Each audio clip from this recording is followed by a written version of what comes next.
Qui est-ce qui est content ce dimanche? Est-ce que tu es dans la joie? Amen.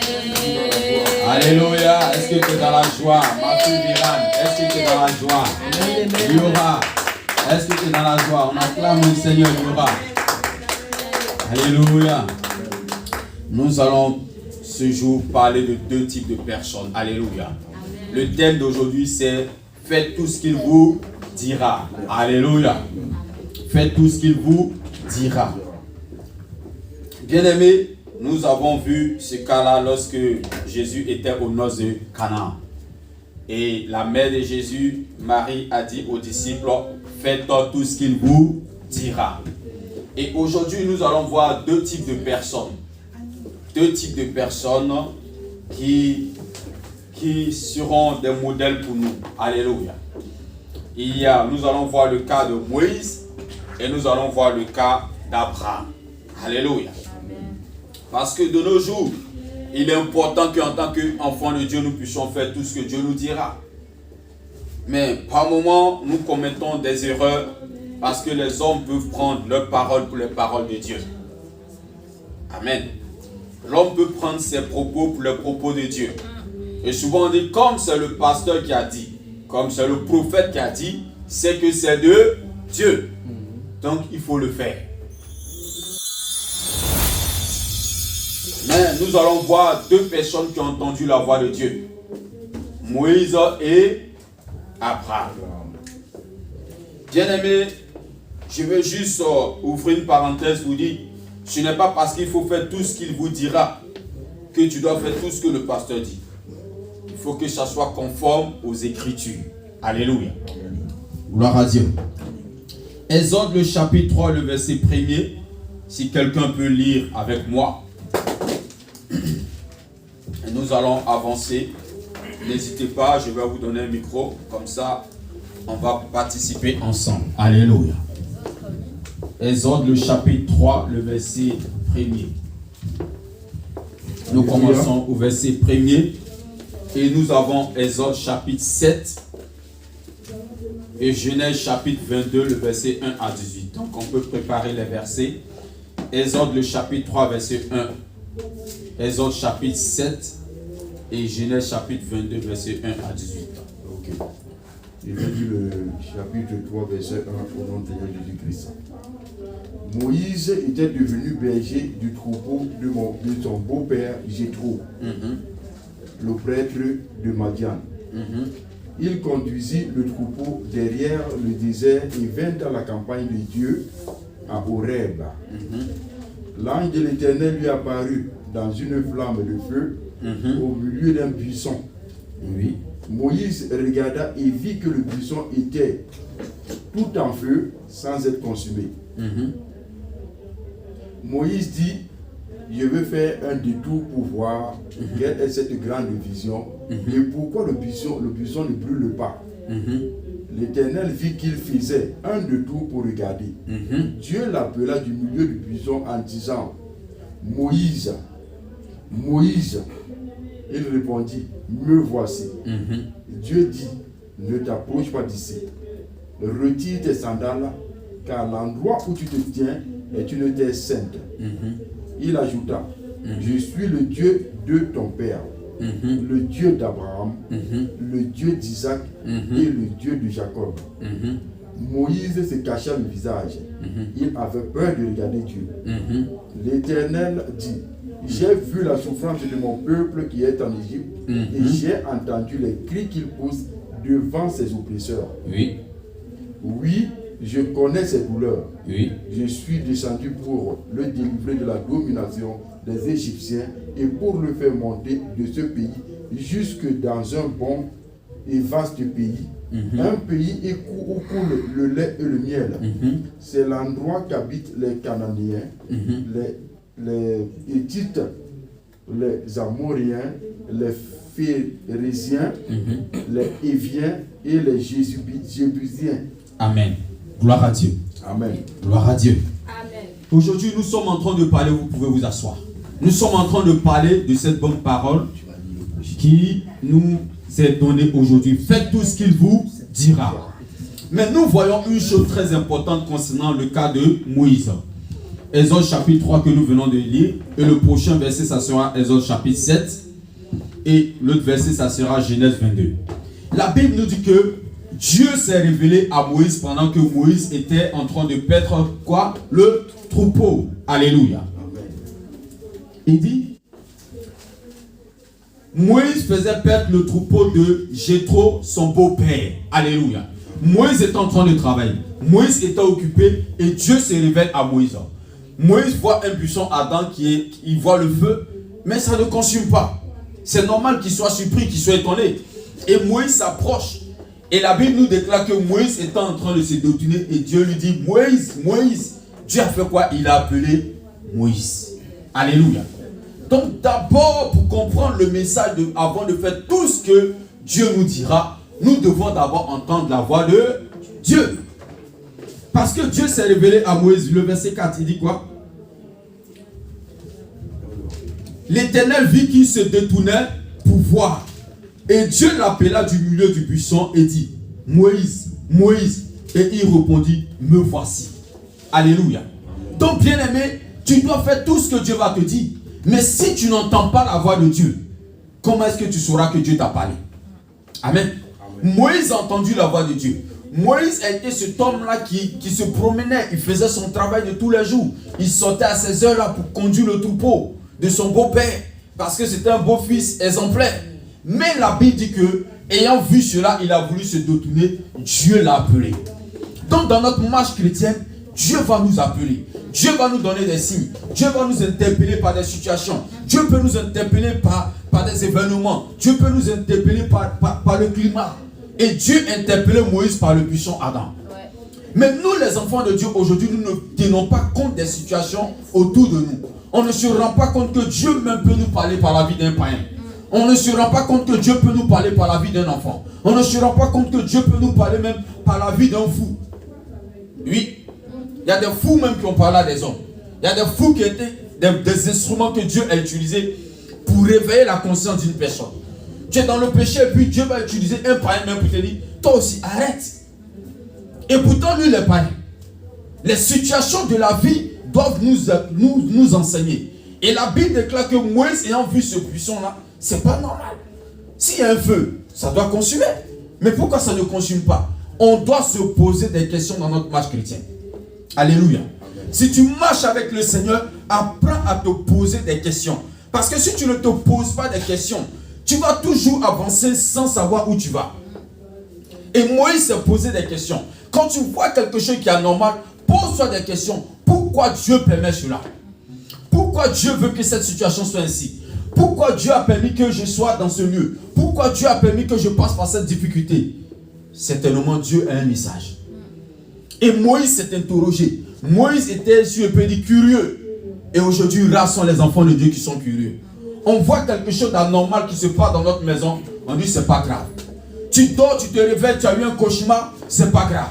Non, interroge-toi. Ne vois pas la vie comme un jeu. Alléluia. La vie, elle est plus importante que ce que nous pensons.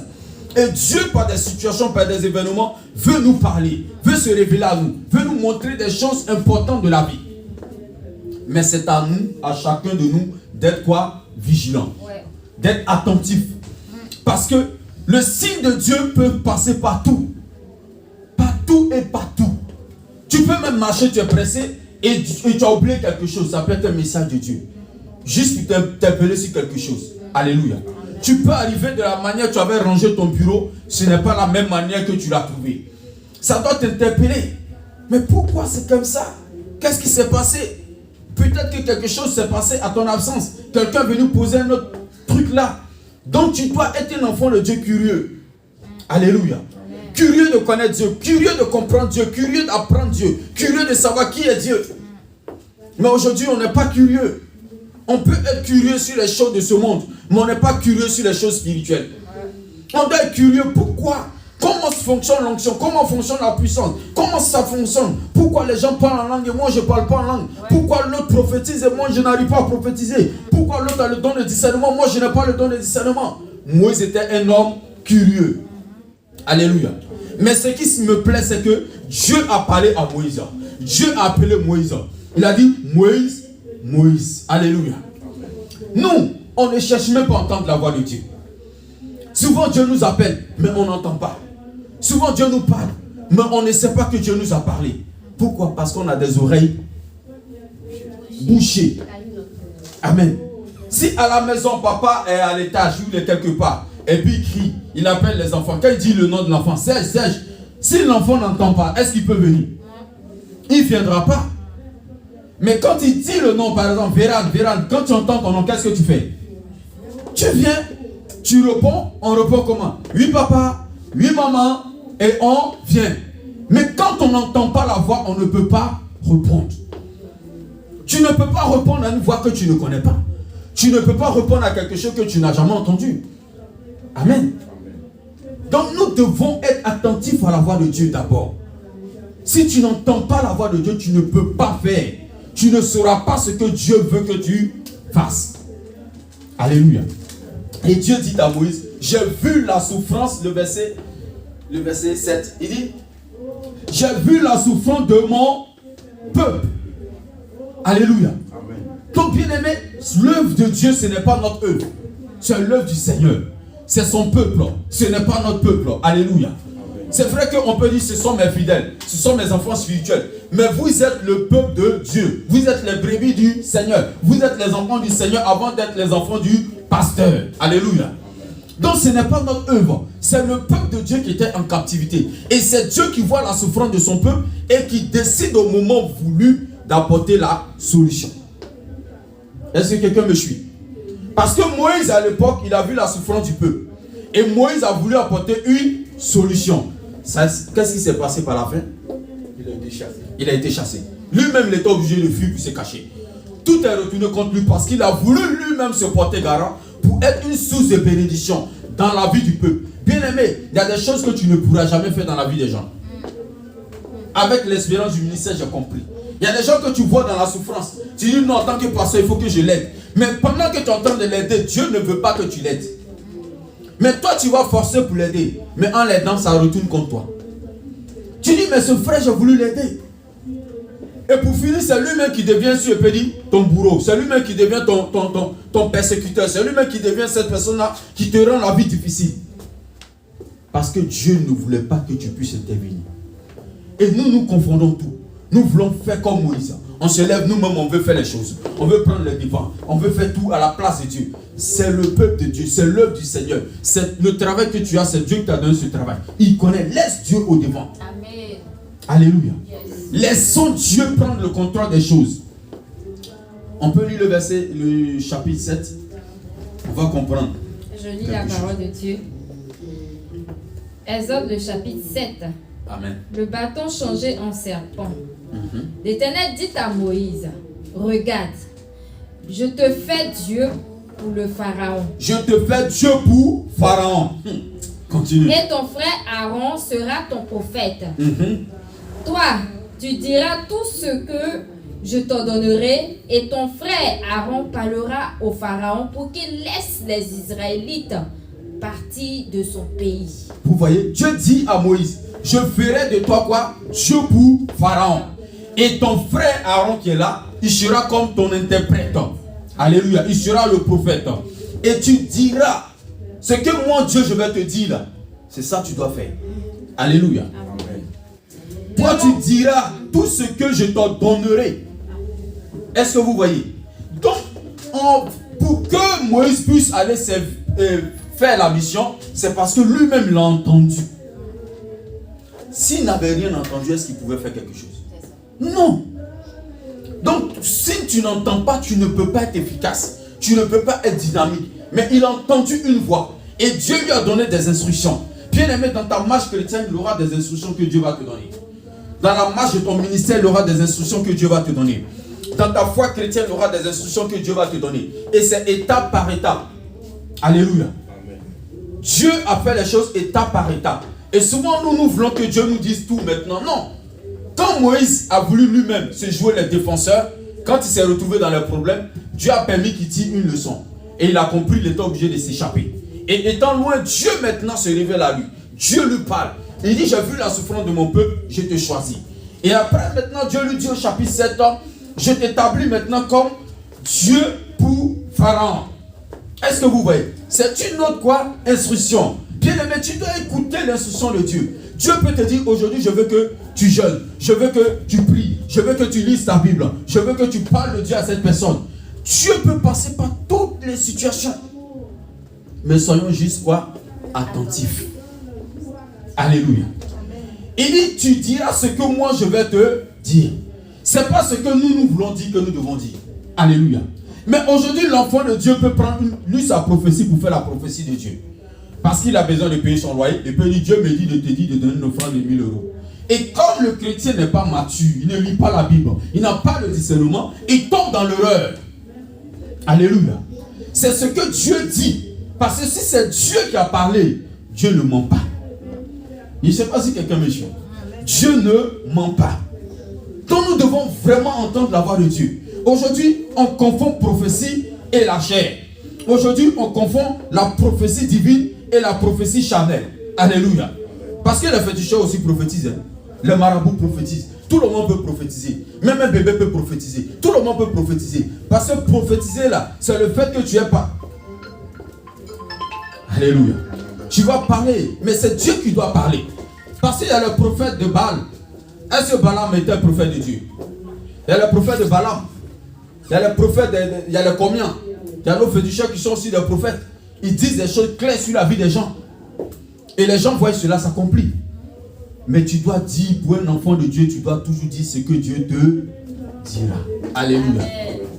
Ne viens pas dire à ton frère, Dieu m'a dit. Oh, c'est parce que toi-même, tu as vu le frère avec la soeur. Et puis tu dis que Dieu m'a dit que c'est ton fiancé. Ou c'est ta fiancée. Ou parce que tu veux de la soeur. Tu viens me dire que Dieu m'a dit que tu es ma fiancée. Non. Aujourd'hui, beaucoup d'enfants de Dieu utilisent le Dieu m'a dit pour faire de cela une révélation.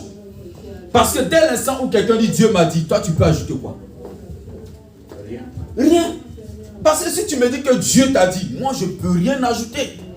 Dieu m'a dit. Souvent même quand par exemple un fidèle veut quitter une église, oh Dieu m'a dit que mon heure est arrivée de partir. Oh Dieu m'a dit que je dois changer. Oh Dieu m'a dit. Donc tout le monde entend la voix de Dieu.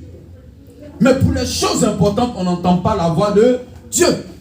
Dieu m'a dit, pour vivre dans le péché, Dieu m'a dit. Dieu m'a dit que c'est elle ma fiancée. Il va et couche avec la soeur, après Dieu ne lui a plus dit. Dieu m'a dit que tu dois faire ceci. La personne finit de faire, on ne voit pas le résultat. Avec Dieu, il y a toujours un résultat, même si ça tarde. Ouais. Continuons, ma fille, continuons. De mon côté, j'endurcirai le cœur du Pharaon et je multiplierai mes signes et mes miracles en Égypte. Aïe, aïe, aïe, aïe. Le Pharaon ne vous écoutera pas. Je porterai la main contre l'Égypte et c'est pas de grands actes de jugement que je ferai sortir d'Égypte mes amis, mon peuple, les Israélites. Les Égyptiens reconnaîtront que je suis l'Éternel lorsque je déploierai ma puissance contre l'Égypte et ferai sortir les Israélites du milieu d'eux. Moïse et Aaron se conformaient à ce que l'Éternel leur avait ordonné. C'est ce qu'il fit. Moïse était âgé de 80 ans et Aaron de 83 ans lorsqu'il parlait au Pharaon. L'Éternel dit à Moïse et à Aaron, si le Pharaon vous dit, faites un miracle, tu ordonneras à Aaron, prends ton bâton et jette-le devant le Pharaon. Le bâton se changera alors en serpent. Moïse et Aaron allaient trouver le Pharaon et se conformer à ce que l'Éternel avait ordonné. Aaron jeta son bâton devant le Pharaon et devant ses serviteurs et il se changea en serpent. Cependant, le Pharaon appela les sages et les sorciers et les magiciens d'Égypte. Eux aussi en firent autant. Ils en firent autant. Par leur sortilège. Ils jetaient tous leurs bâtons et ceux-ci changeaient en serpents. Mais le bâton d'Aaron les engloutit. Alléluia. Amen. Vous voyez, Amen. Dieu a parlé à Moïse et Dieu dit à Moïse, je t'envoie en mission, mais moi Dieu, je vais endurcir le cœur de Pharaon. Donc Dieu avait déjà prévenu Moïse. Alléluia. Et Dieu permet que Moïse parte. Il dit que quand je vais te dire de faire quelque chose, ton frère va parler. Parce que Moïse, à l'époque, il avait un handicap. Moïse était bègue. Il avait des difficultés pour s'exprimer. C'est pourquoi lorsque Dieu l'a choisi, Moïse dit non, je ne veux pas, moi je ne sais pas parler.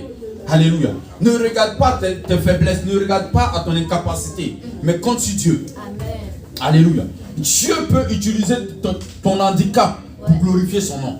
Dieu peut utiliser tes faiblesses pour glorifier son nom. Dieu peut utiliser ton manque pour glorifier son nom. De sorte que lorsque le miracle va s'opérer, tu ne pourras pas dire que c'est pas ta force. Amen. Alléluia. Amen. Tu ne pourras pas dire que c'est parce que je suis intelligent, que j'ai eu telle maison, que j'ai eu tel bien, que j'ai réussi ceci. Mais quand Dieu te prend au bas de l'échelle, dans la boue comme nous a pris nous autres là, et puis tu vois ta vie changer, bien aimé, toi-même tu peux dire que c'est Dieu qui a fait. Amen. Alléluia. Amen.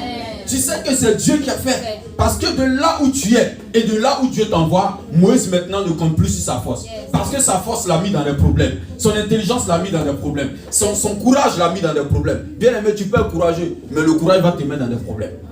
Mais quand Dieu prend le contrôle comme il l'a pris pour Moïse, il dit à Moïse, je vais endurcir le cœur de Pharaon.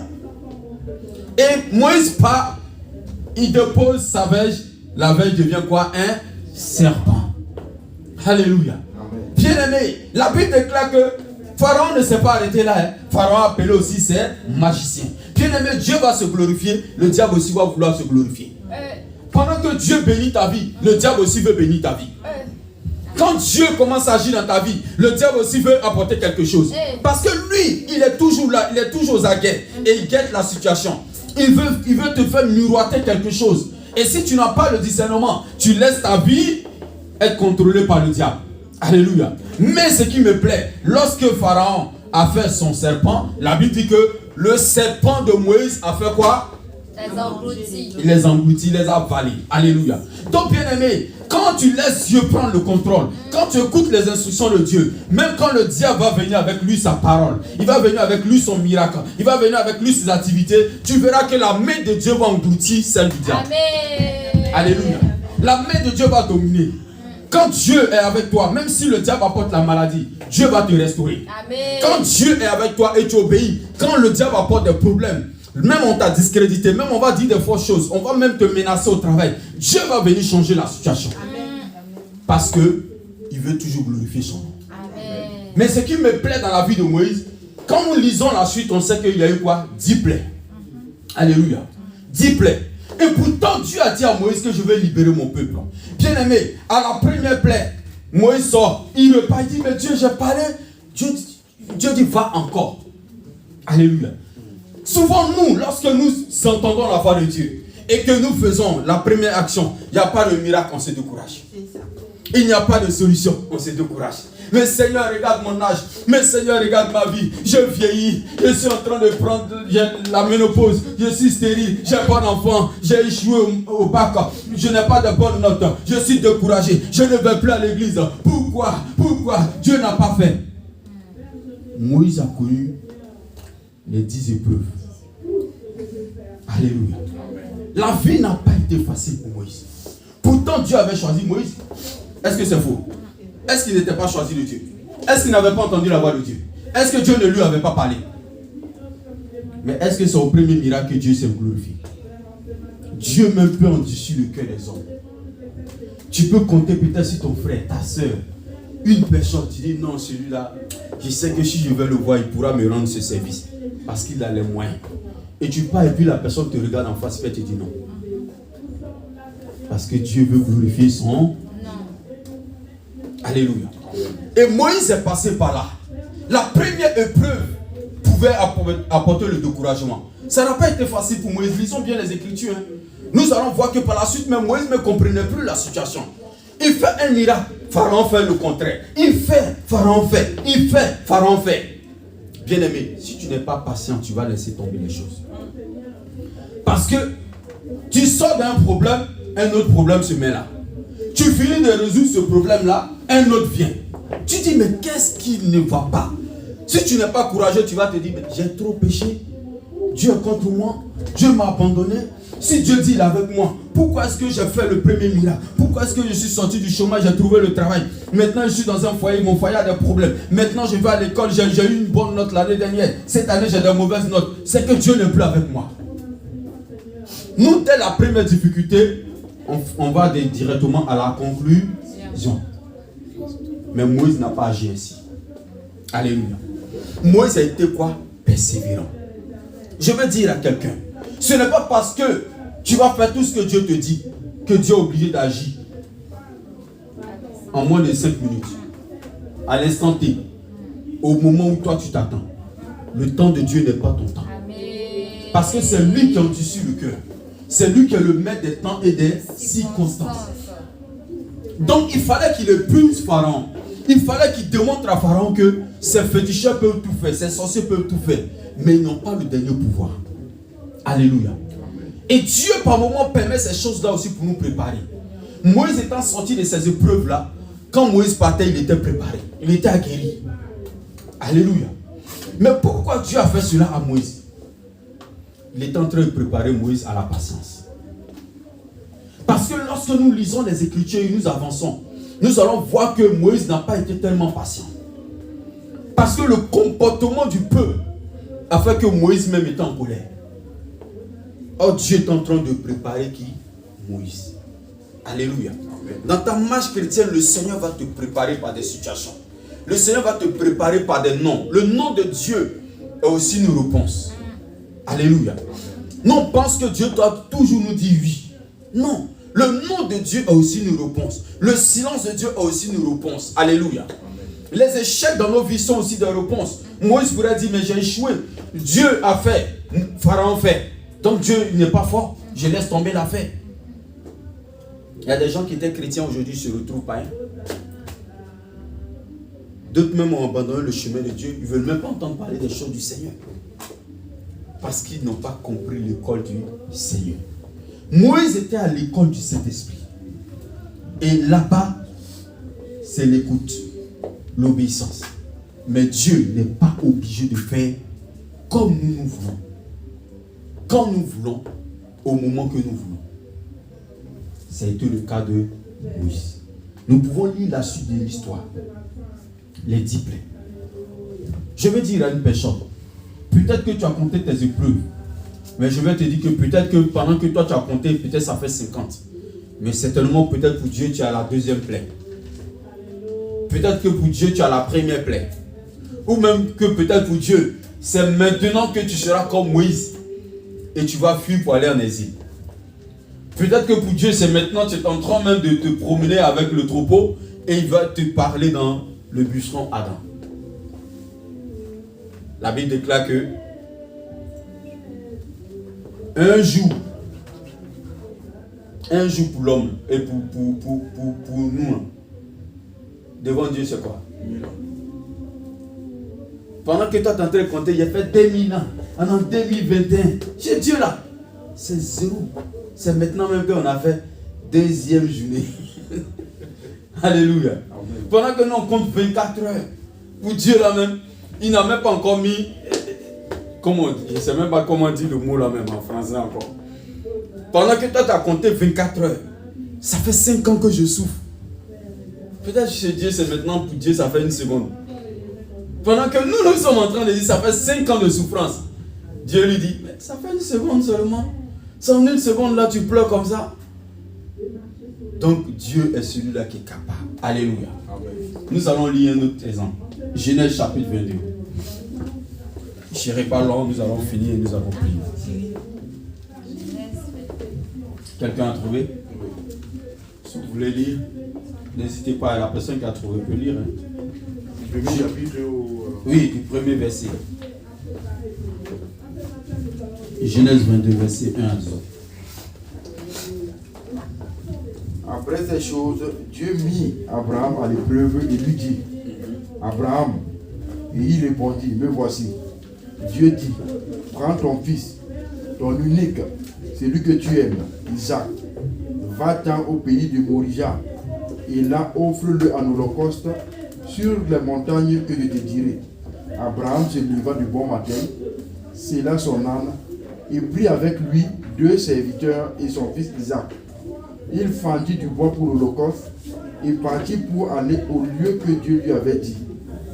Le 3e jour, Abraham levant les yeux, vit le lieu de loin. Et Abraham dit à ses serviteurs, restez ici avec l'âne. Moi et le jeune homme, nous irons jusque-là pour adorer et nous reviendrons auprès de vous.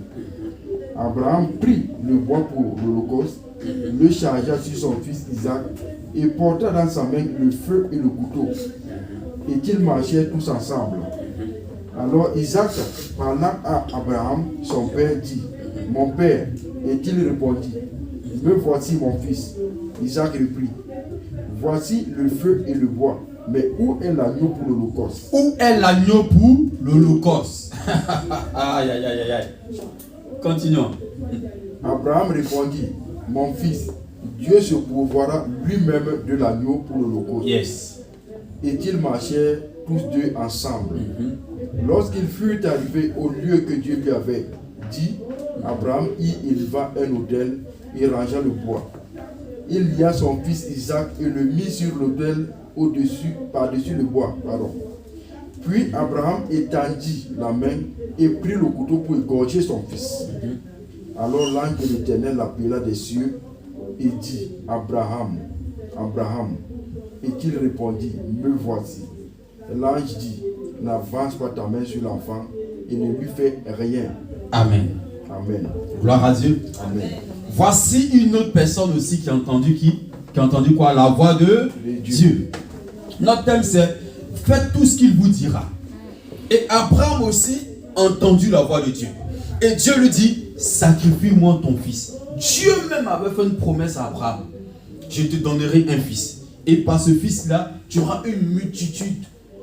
Et ce petit enfant qui arrive, un matin, Dieu lui dit, sacrifie-moi ton fils.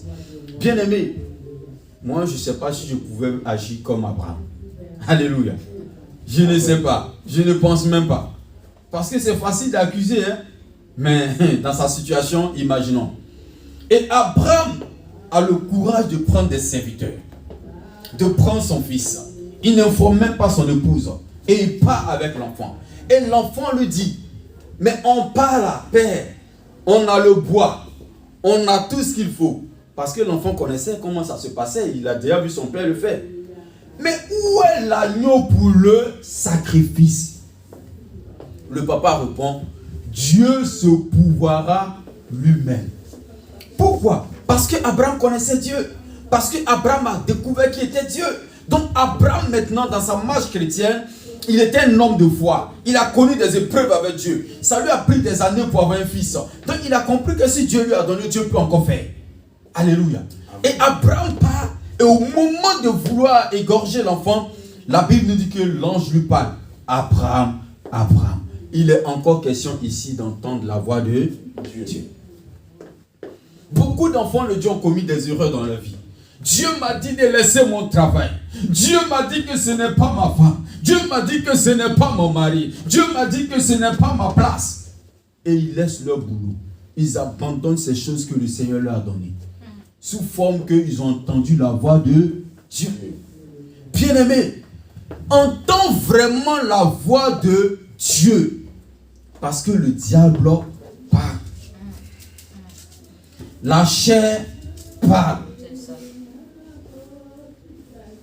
Satan parle, la chair parle, Dieu parle. Donc si tu ne sais pas faire la différence, tu vas croire que ta chair qui t'a parlé, c'est Dieu qui t'avait parlé. Il y a un monsieur, je tais le nom du pays, qui s'est levé un matin. Il dit que Dieu lui a parlé. Il est allé égorger son fils. Il a fait comme Abraham dans la Bible. Vous voyez combien de fois l'ignorance, comment on peut dire le mot là en bon français, la bêtité, je ne sais même plus. Il faut qu'on crée un mot pour ça. Parce que ça, ce n'est pas la folie, mais c'est la bêtité spirituelle. Non, bêtise là, mais c'est bon français, c'est la bêtité, c'est-à-dire que pour qu'on comprenne les bêtes, la bêtité spirituelle. Et beaucoup d'enfants de Dieu sont aujourd'hui des bêtes spirituelles. Des bêtes, très bêtes spirituelles. Parce que Dieu a dit. Dès qu'ils entendent le mot Dieu a dit, c'est fini. Le Dieu m'a dit n'est pas une référence. La Bible dit même toute prophétie doit être examinée. Même si le pasteur a prêché, tu dois examiner les Écritures.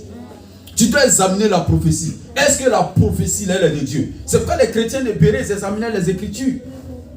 Alléluia. Amen. Et Moïse a entendu la voix de Dieu. L'ange lui a dit, Moïse, il n'a pas fait. Mais nous, on n'entend pas la voix de Dieu. On prend notre voix, notre chair, qu'on a mangé, on est rassasié, on a rôté. Et puis on dit que Dieu nous a parlé. Remarquez, quand une personne est bien rassasiée, souvent il pense que Dieu lui a parlé. Parce qu'il est tellement content, il est dans un, comment on dit, dans un certain luxe, un épanouissement. Il entend facilement la voix de Dieu. Mais dans ces temps de galère, pourquoi il n'entend pas la voix de Dieu? Dans ces temps de famine, dans ces temps de pauvreté, de misère, pourquoi il n'entend pas la voix de Dieu? C'est pas dit que souvent quand les gens se lèvent, après avoir vécu 30 ans, 40 ans avec ta femme, vous avez eu des enfants, ils sont vieux. Les enfants même, il y a les petits-enfants. Et tu viens, tu dis que Dieu dit que c'est pas ma femme. Bien aimé, tu as mangé, tu es rassasié. Je crois que tu as rôti. Je crois que c'est le début de la folie qui a commencé. Et il y a beaucoup de fous, comme je le dis, il y a des fous habillés et il y a des fous déshabillés. Les fous déshabillés, eux, on les reconnaît. Parce que ses vêtements sont déchirés, ils traînent. Mais l'autre, il est bien habillé. Bien sapé. Donc tu ne peux pas discerner que c'est un fou. C'est un fou mental. Il est bien fou même. Il est plus fou que l'autre fou. Parce que lui, c'est trafic d'influence. Abraham a vraiment entendu la voix de Dieu. Apprenons à entendre la voix de Dieu. Aussi longtemps que nous partons à l'église, si nous n'entendons pas la voix de Dieu, nous serons des chrétiens vacillants. Nous serons des chrétiens emportés par tout vent de doctrine. Alléluia. Beaucoup d'enfants de Dieu aujourd'hui sont disloqués, sont détruits. Leur foi chrétienne n'avance plus parce que quelqu'un est venu dire, Dieu m'a dit que c'est moi je dois impacter ta vie. C'est moi ton père spirituel à partir d'aujourd'hui. Et ils ont laissé leur père spirituel, ils ont laissé les églises, ils ont laissé leurs responsabilités, ils ont suivi un loup dans la bergerie. Leur vie a été détruite. Ils viennent, ah c'est toi ma fille. Pour finir ma vie là, ça finit quelque part là-bas. Bien-aimés dans le Seigneur, entendons vraiment la voix de Dieu. Ne confondons pas notre voix, notre chair avec celle de Dieu. Alléluia. Beaucoup d'enfants de Dieu aujourd'hui se retrouvent au chômage parce que quelqu'un vient leur dire, je vois, le Seigneur me montre que tu es une commerçante. Ah, Dieu a dit qu'elle serait une grande commerçante. Donc ça là, c'est pas ça qu'il doit faire. Ma fille, là où tu es là, c'est pas ta place. Dieu me dit que c'est pas ta place. Et les gens se lèvent un matin, ils vont rendre leur démission. Ce n'est pas Dieu qui a parlé, c'est la chair. C'est la chair. Aujourd'hui, ils sont où? Les résultats sont là. Aucun commerce. Leurs vies sont plus que médiocres. Des gens ont laissé les études. Ah mon fils, je te vois, tu es appelé au ministère. Tu vas servir le Seigneur, tu es un grand évangéliste. Tu es une grande prophétesse. C'est fini. Ah, on a dit que je suis un évangéliste. Je vais commencer à évangéliser, prêcher la parole de Dieu. On néglige les études. Tu vas te retrouver dans la boue un matin. Dieu a besoin des intellectuels. Est-ce que Dieu a besoin que des échoués de la société? Je ne crois pas. Alléluia. Est-ce que Dieu a besoin que des vagabonds à l'église? Je ne crois pas. Est-ce que Dieu a besoin que des chômeurs à l'église? Je ne crois pas. Dieu a besoin de toute la couche de la société dans l'église. On peut avoir des juges, on peut avoir des préfets, on peut avoir des ministres, on peut avoir des députés, on peut avoir des électriciens, on peut avoir des magistrats, on peut avoir des docteurs, on peut avoir tout à l'église. Amen. Imaginez, on a des docteurs, on a des infirmiers, on a des agents de sécurité, on a des policiers, on a des gendarmes, on a des juges, on a tout. Mais quand tu organises une conférence, tu vas aller chercher des agents de sécurité ailleurs? Non. Parce que tu as des corps habillés dans l'église. Donc eux-mêmes gèrent la sécurité de l'église. Une grande convention. Pendant la convention, si quelqu'un se fait mal, on a des médecins. Est-ce qu'on ira chercher des médecins loin? Non. Sur le champ, ils interviennent. Si l'église a un souci administratif, on a des avocats. Est-ce qu'on ira chercher un autre avocat? Non. Parce que l'église a des avocats. L'église doit rénover un bâtiment. On a des maçons, on a des électriciens, on a des plaquistes. Est-ce qu'on va aller chercher des entrepreneurs ailleurs? Non, ils sont là. L'église avance. Mais on pense que l'église, c'est quand les gens ont échoué dans leur vie qu'ils deviennent chrétiens. Non. Quand tu as réussi, même tu dois être encore plus chrétien. Parce que Dieu va te prendre de la boue pour faire de toi une personne. Et ce pourquoi tu ne dois plus abandonner la main de Dieu, c'est ça. Et aujourd'hui, on entend mal la voix de Dieu. On pense qu'on a entendu la voix de Dieu. Voici, Moïse a entendu la voix de Dieu. Et Dieu agit. Mais ça a pris du temps. Abraham a entendu la voix de Dieu. Il est allé. Ça a été rapide pour lui. Hein. Dieu est intervenu vite. Hein, parce qu'il pouvait mettre fin à la vie de l'enfant. Amen. Discernons la voix du Seigneur. Alléluia. Faites tout ce qu'il vous dira. Aujourd'hui, le fait tout ce qu'il vous dira a été mal interprété. On utilise cela pour abuser des vies. On utilise cela pour abuser. On utilise cela et cela devient un abus d'autorité. L'abus d'autorité. Parce qu'on met la parole de Dieu devant. Si c'est le pasteur qui a dit, on ne discute pas les paroles du pasteur. C'est oui et amen. C'est fini. Mais le pasteur peut être dans l'erreur. Des hommes de Dieu ont fait que beaucoup de personnes ont abandonné les études. Je me souviens quand nous-mêmes on s'est convertis au début. On n'avait pas cette conscience-là au début. On disait quoi? Que sait-il un homme de gagner le monde entier s'il perd son âme? Donc priorité à quoi? À ton âme. Priorité à ton âme. Donc on sait que le matin on a cours, mais on fait veiller de prière. On fait veiller de prière. Et le matin tu arrives tu arrives en classe, tes yeux même sont enflés comme ça parce que tu n'as même pas pu dormir. C'est l'inconscience, mauvaise interprétation de la parole de Dieu. Alléluia. Quand les autres étudiants disent, oh, tu vas avoir tous ces diplômes là. Et puis après, tu vas finir en enfer. Il faut mieux avoir Dieu dans ta vie. Mauvaise interprétation de la parole de Dieu. Mauvaise interprétation de la parole de Dieu. Dieu a dit, tu auras la femme de ta vie. Qui vous a dit qu'il y a une femme pour la vie d'une personne? On a cru nous tous en ça. Ça veut dire que si elle meurt, ce dernier n'a plus le droit de se remarier, puisque c'est la femme de sa vie. Normalement, de vous à moi. Selon le français. Ou bien, ça va. On dit c'est la femme de ta vie. Mais le jour où elle décède, tu dois te remarier. Ou le jour où tu décèdes, elle doit se remarier. Mais avec la maturité, on a compris que Dieu envoie dans ta vie une femme qui va te correspondre. Ça fait que mauvaise interprétation, des gens sont venus dans une révélation. Je vois que tu vas te marier avec une personne, je te vois en Italie. Bien aimé, je connais une soeur jusqu'à aujourd'hui là. Elle attend son mariage de l'Italie là. Ça a tellement chauffé, hein. Quand elle vous dit chauffer, le chauffer. Pour finir, même elle a pris quelqu'un à Abidjan. Elle a compris. Attends seulement. Tout un côté va devenir blanc. Parce que ça commence un peu comme ça. Ça commence doucement. Et aujourd'hui, mauvaise interprétation des Écritures. Beaucoup d'enfants de Dieu sont en train de se détruire comme ça. Ah non, on m'a dit que je vais épouser un homme de Dieu. Donc, ils sont là, ils sont focalisés. Homme de Dieu. Quand ils voient un pasteur prêcher, est-ce que c'est pas lui? Quelqu'un dit, est-ce que c'est pas lui? Bien aimé, c'est pas lui. Dieu peut te donner un païen qui va lui se convertir, qui va lui devenir un évangéliste, qui va lui devenir un serviteur de Dieu. Mauvaise interprétation parce qu'on n'entend pas la voix de Dieu. On prend nos chairs pour prophétiser et on dit Dieu a parlé. Quel Dieu qui a parlé? Le grand Dieu va parler.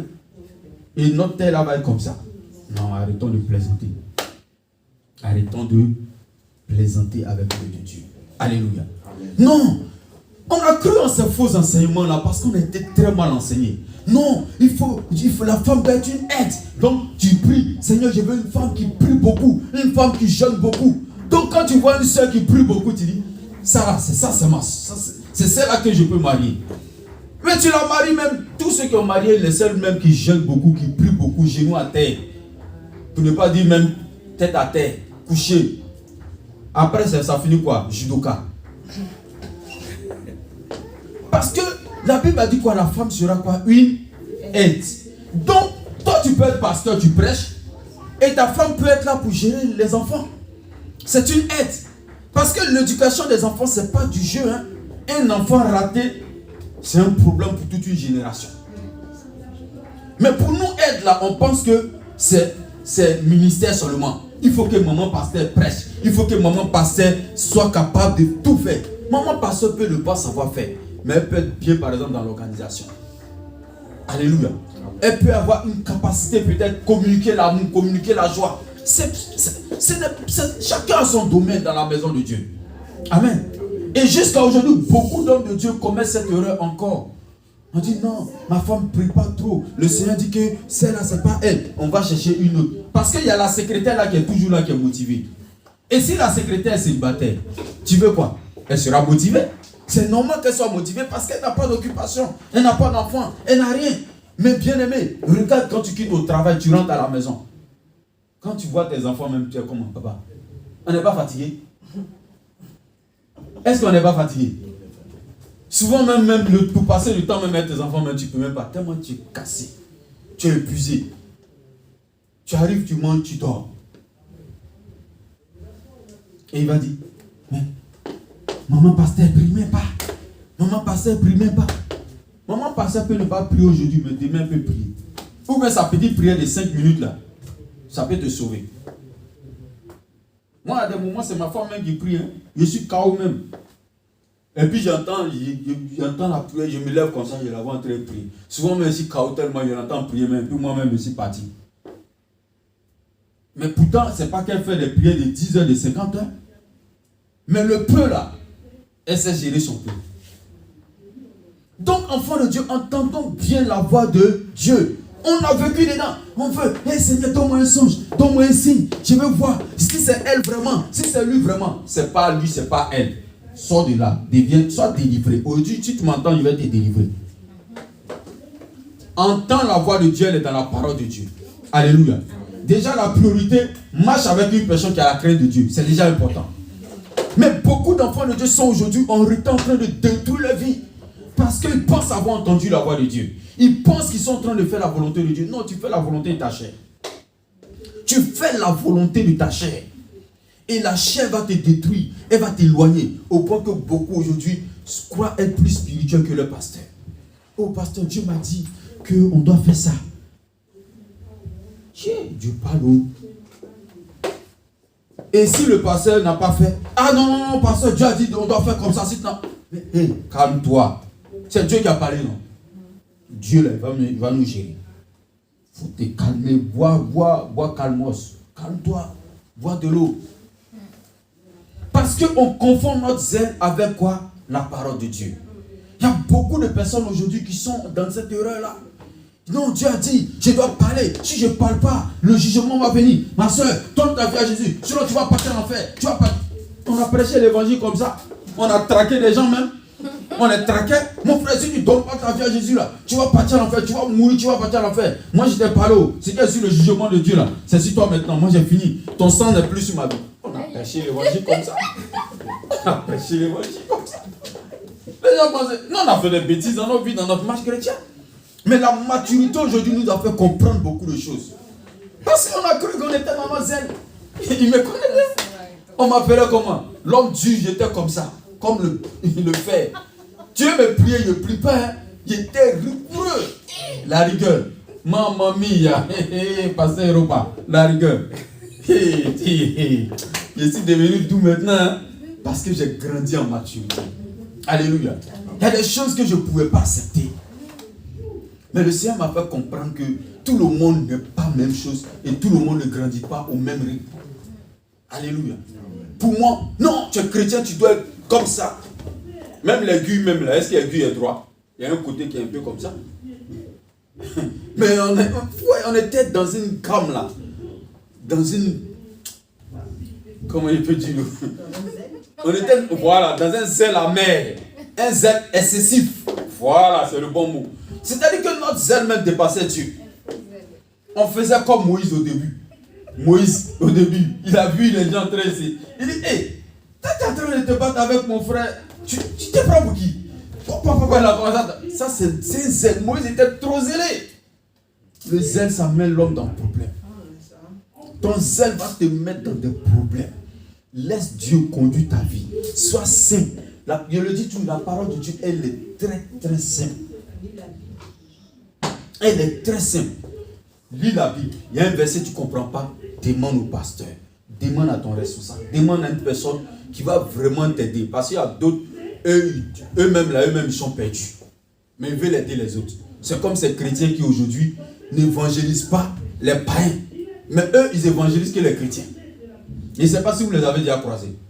Ils évangélisent que les chrétiens. Oh, femme ne doit pas prêcher. Oh, la femme ne doit pas porter pantalon. Oh, Oh, la femme ne doit pas faire ceci. Oh, oui, la femme ne doit pas se maquiller. Oh, les chrétiens, oui, la Bible a dit que vous devez faire comme ça. Mais pourquoi vous faites? Mon ami, si ce que tu penses que c'est vrai là, écoute-moi bien. Si ce que tu dis là, tu penses que c'est vrai, va prendre les païens là, enseigne-le ça, et puis forme-les. Ou bien c'est faux.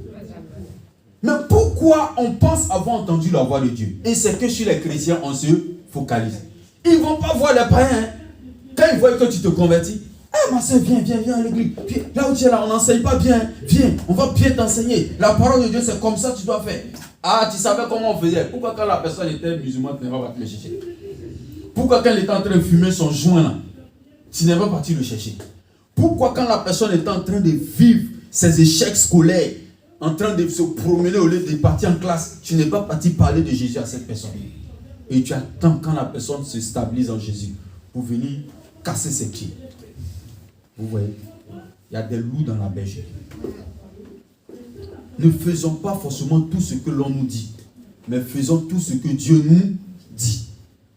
Parce que l'homme va t'induire en erreur. Vous savez, quand on était au lycée, il y avait une jeune fille. J'oublie son nom aujourd'hui. Cette sœur-là, non, elle a fait une grâce dans le domaine de la prophétie. Le don de la prophétie. Le Seigneur lui avait fait une grâce. Et quand elle te donne une révélation, ce n'est pas des choses où tu vas te poser 1000 questions. C'est clair. La révélation est tellement claire, il y a du propre, limpide.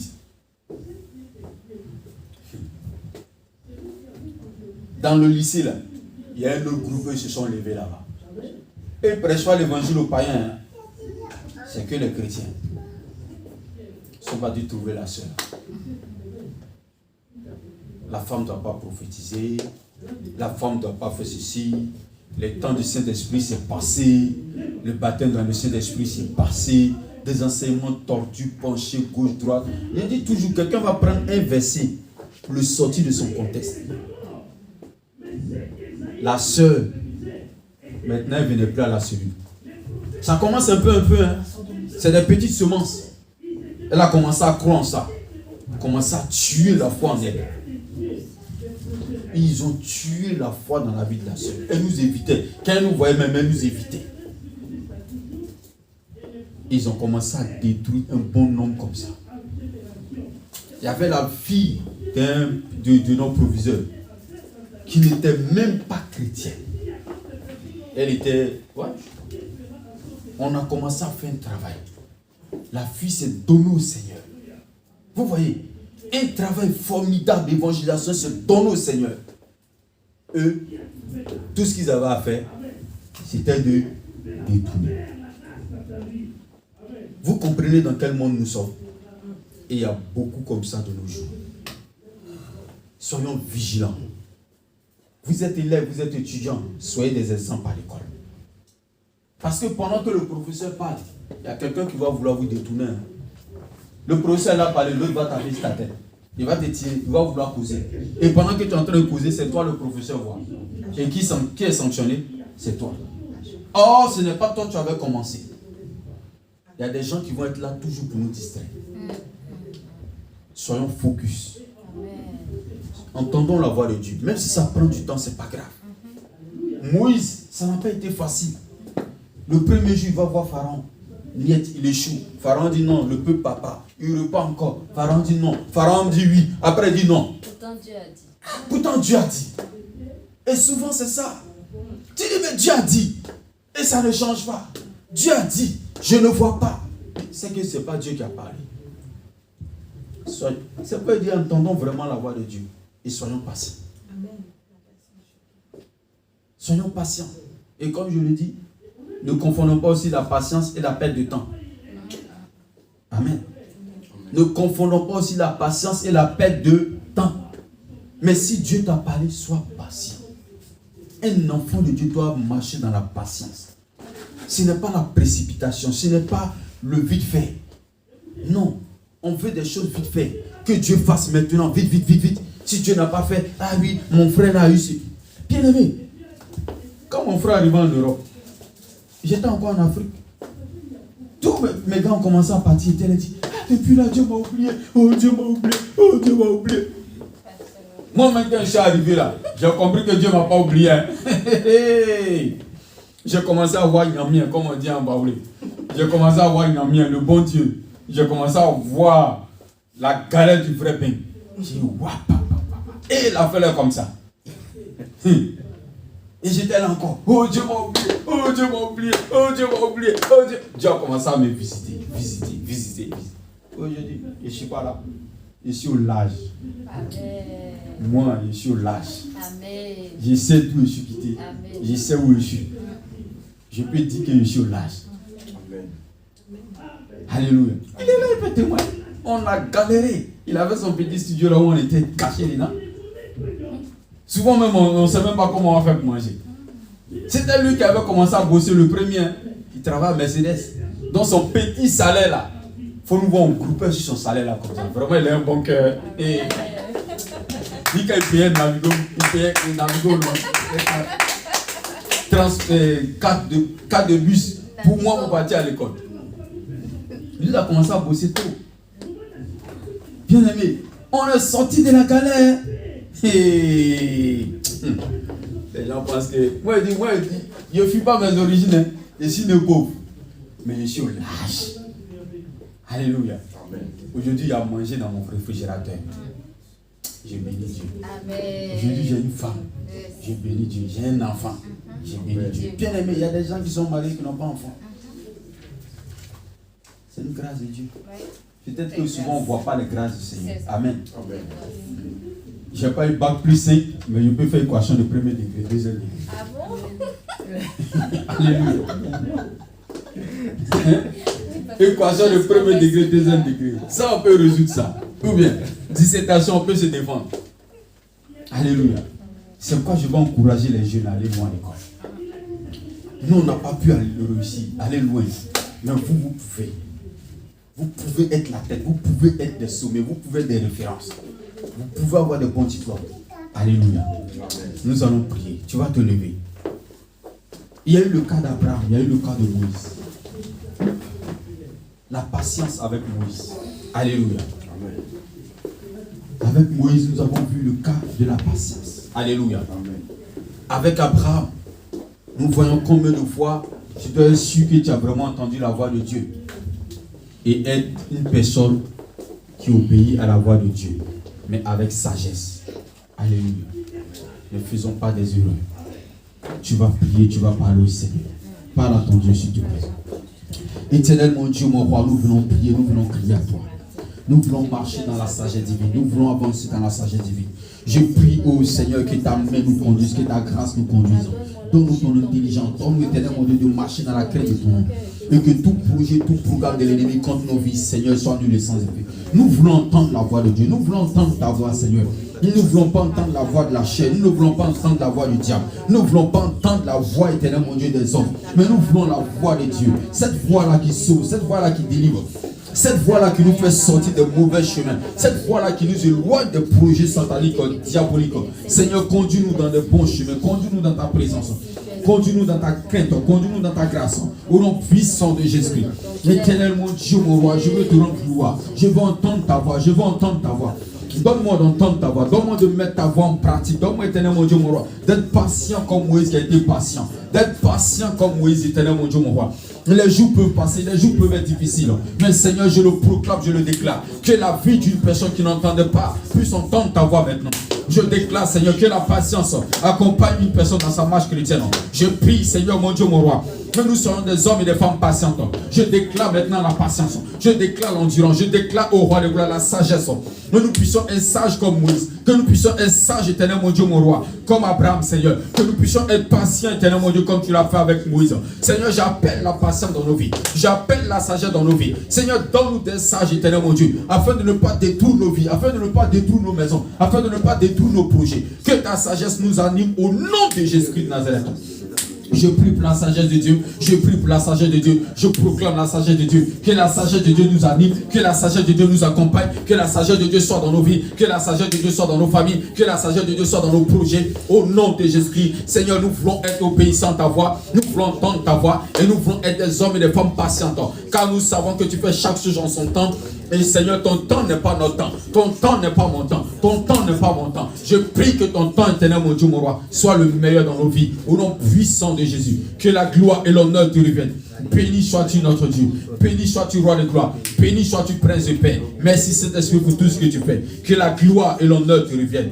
Éternel mon Dieu, je vais déclarer une parole sur la vie d'une personne.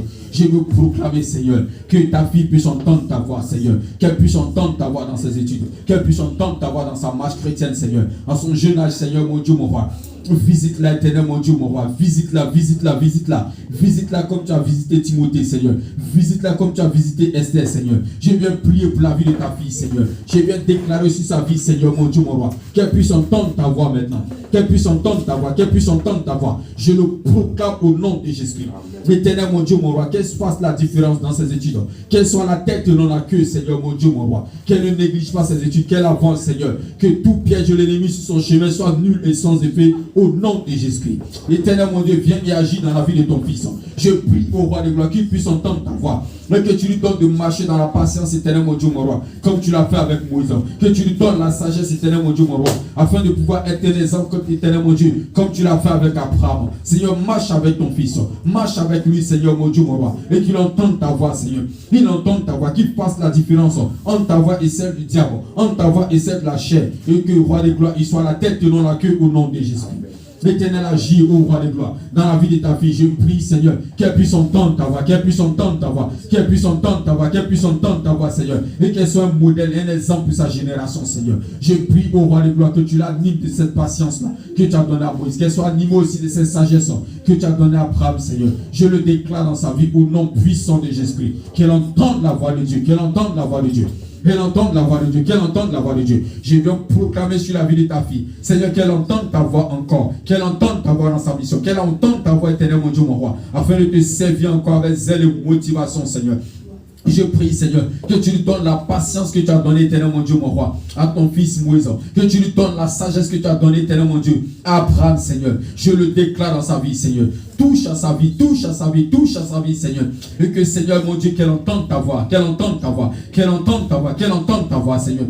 Merci pour cette onction dans sa vie. Merci pour cette grâce dans sa vie. Merci pour ta touche dans sa vie, cet esprit. Nous te rendons gloire et honneur. Seigneur, merci, merci, merci, merci, merci. Parce que tu es celui-là qui le fait. Tu es celui-là qui le fait. Tu es celui-là qui le fait. Merci, cet esprit.